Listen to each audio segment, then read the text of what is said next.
It was 6:42 hours, local time, on the morning of August 19, 2025. The South China Sea was calm, the horizon stretched endlessly in muted shades of blue, and the USS Princeton, a U.S. Navy Ticonderoga-class guided missile cruiser, was conducting routine operations 120 nautical miles west of Luzon. For the sailors on deck, nothing felt unusual. Standard freedom of navigation patrol, radar screens filled with merchant traffic, fishing trawlers, and the occasional Chinese patrol ship shadowing at a distance. Then, without warning, the calm sea turned into the edge of a storm. At 6:43, the Princeton's Aegis combat system pinged a threat. A fast-moving radar lock appeared on the tactical display. No commercial aircraft flew in that corridor, and the radar signature wasn't civilian. CIC operators froze for only a second before training took over. Unknown track, bearing 178, range 120 miles, high speed, the watch officer called out. Red lights bathed the combat center. The threat board lit up with a coded warning, possible missile lock. Up in the air, a Navy P-8 Poseidon had been orbiting, conducting routine ISR. The crew reported detecting the same spike, an active fire control radar from a People's Liberation Army Navy Plan, Type 052D destroyer shadowing the Princeton at over-the-horizon range. Within seconds, confirmation, a missile launch. The fire control radar had gone hot, and a YJ-18 anti-ship missile had left its launcher. Vampire inbound, the Princeton's TAO shouted, the naval code for incoming anti-ship missile. The bridge crew braced. Alarms blared. Sailors sprinted to battle stations. The missile's velocity was clocked at Mach 2.5, closing distance fast, skimming the waves. Estimated time to impact, 2 minutes. The order was given instantly, General Quarters. Engage incoming threat. From the Princeton's vertical launch cells, SM, 2 surface-to-air missiles ripped into the air.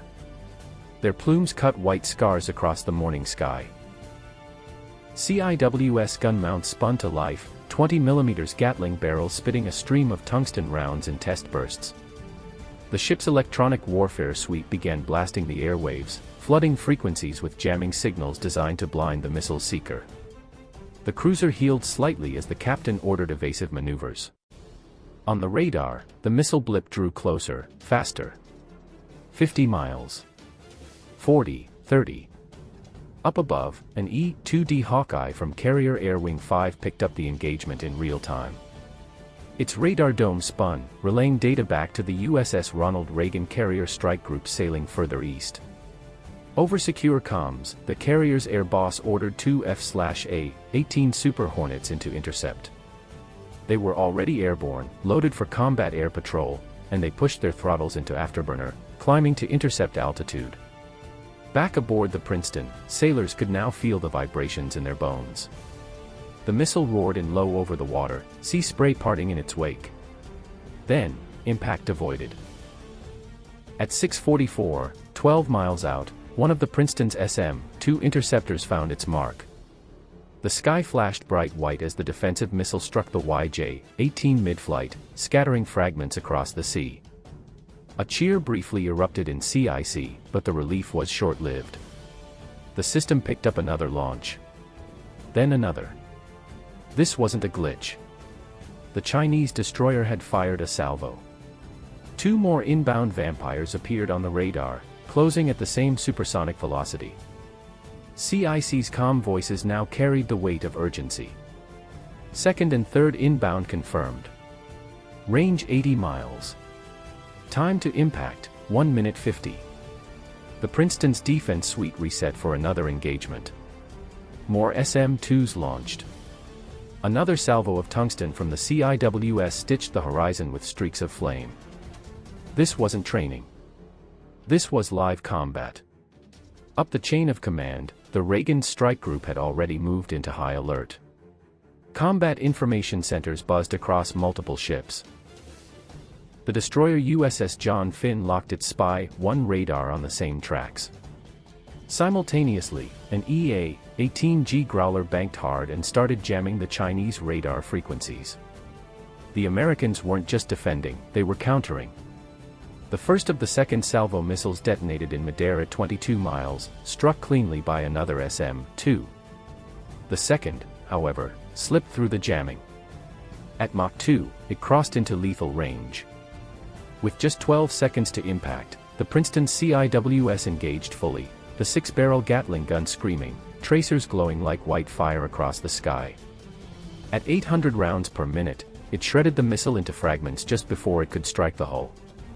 Shrapnel rained harmlessly into the sea, but the near miss shook everyone aboard.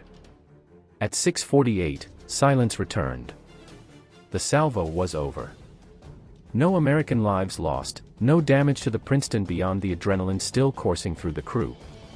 But the implications were immediate and enormous. This wasn't a drill. A Chinese warship had just fired on an American vessel. The question now was why. Across the Pacific, secure lines buzzed. The Pentagon's Operations Center received the Princeton's report within seconds of the engagement. NORAD flagged it. Indo-Pacific Command in Hawaii went into crisis mode.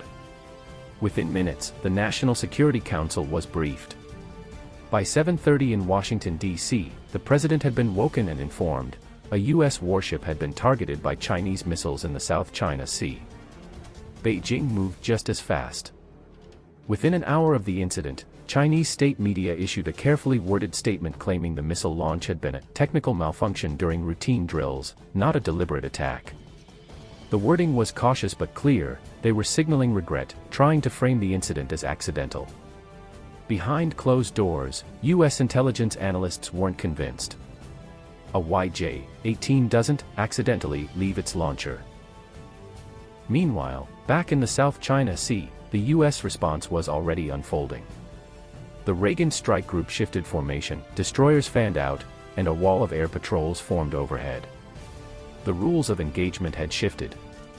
The order went out, any radar lock on U.S. vessels would now be treated as hostile intent. Carrier decks came alive. Super Hornets armed with AGM-88 HARM missiles were loaded. F-35CS rolled from hangars, their stealth profiles ready for deep penetration runs. And from the belly of Arleigh Burke-class destroyers, VLS cells sat ready, filled with Tomahawk cruise missiles. This was no longer about a single missile. It was about credibility. At 7:10, the Reagan's E-2D tracked the Chinese destroyer that fired the salvo. Its location was confirmed, 170 miles northwest of the Princeton, sailing in formation with 2 other planned vessels. Signals intelligence revealed a burst of encrypted communications between the destroyers and Shore Command in Hainan. The Americans knew exactly who gave the order, or failed to stop it. The order from the Eisenhower's strike group was crisp and unambiguous: hold fire, maintain defensive posture, but track all assets. The U.S. Navy was not going to shoot first, but it was going to be ready if China tried again. On the Princeton's deck, sailors were still at general quarters, the smell of spent CIWS rounds hanging in the air. The crew's adrenaline had barely settled when word came down from CIC, continue tracking, maintain readiness, this isn't over. By 7:30, U.S. surveillance assets were pouring into the area. A Navy MQ-4C Triton drone, orbiting at 55,000 feet, began mapping every thermal spike along the Chinese coastline. Its sensors painted a live grid of radar emissions, missile signatures, and vessel formations stretching across the South China Sea. Higher still, a U.S. Air Force RQ-4 Global Hawk relayed satellite imagery directly to Indo-Pacific Command in Hawaii. The Pentagon wasn't watching delayed footage, it was live, real-time, every radar pulse logged, every missile battery tagged. Meanwhile, airborne reinforcements surged. 2 additional Super Hornets launched from the Reagan's deck, their afterburners lighting up the sky. Over secure comms, pilots checked in with the Princeton's TAO, Raven 2-1 and 2-2, airborne, CAP station 5 minutes. Their job was simple: circle overhead, eyes on the horizon, ready to engage anything that looked like another inbound threat. But the Chinese ships weren't backing down either. Satellite imagery showed the Type 052D destroyer that launched the missiles had slowed its course but maintained station with 2 escorting frigates.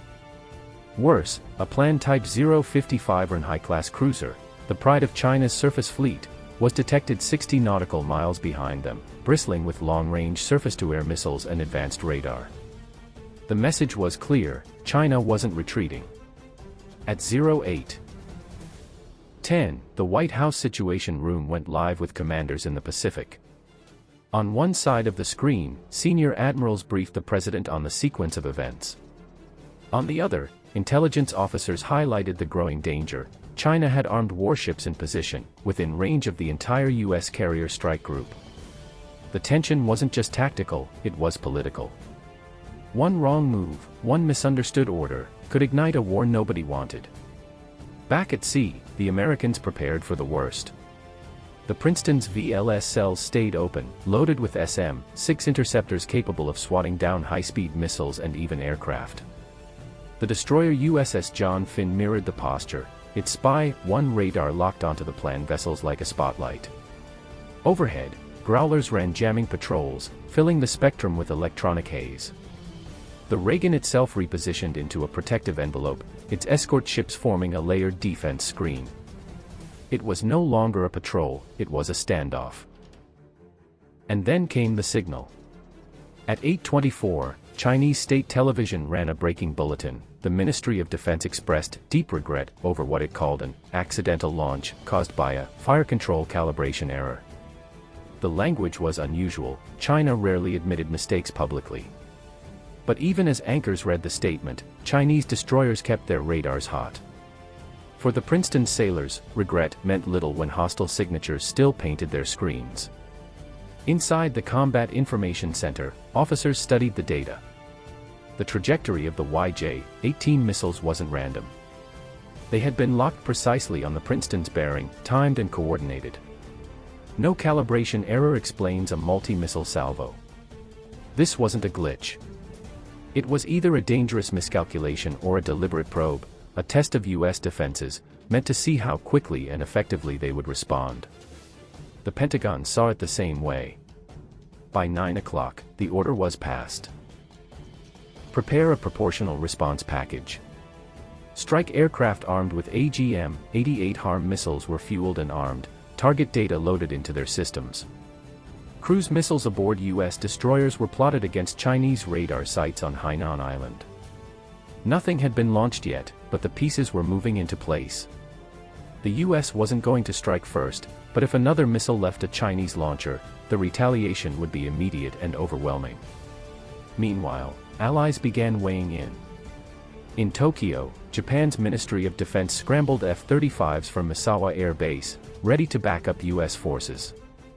In Manila, Philippine officials convened an emergency meeting, aware that the Princeton had been patrolling waters near their territory when the attack occurred. In London, NATO intelligence flagged the incident as the most dangerous U.S.-China confrontation in the South China Sea since 2001. The world was now watching, and every major power knew that what happened next could reshape global stability.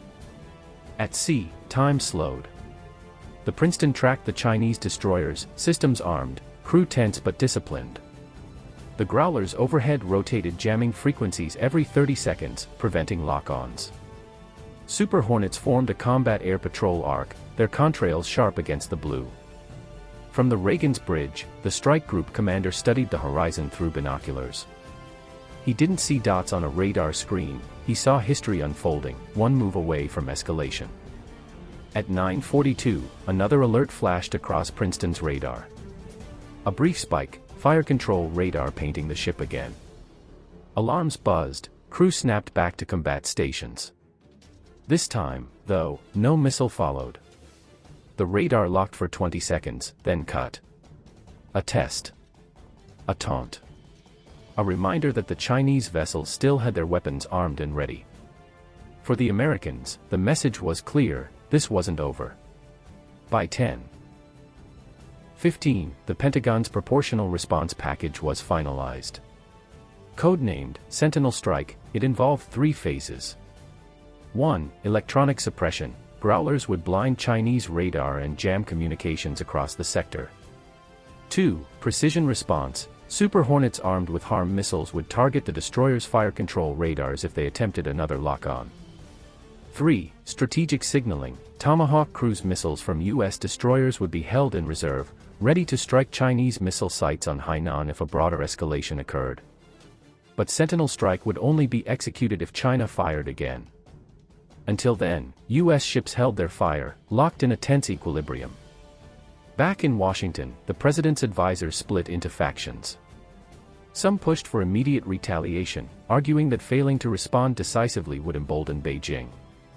Others urged restraint, warning that one retaliatory strike could spiral into full-scale war. The president listened in silence as voices clashed around the Situation Room table. Outside, reporters clamored for answers, but official statements remained vague. The United States is assessing the situation. On the deck of the Princeton, sailors stayed at their posts. Eyes on screens.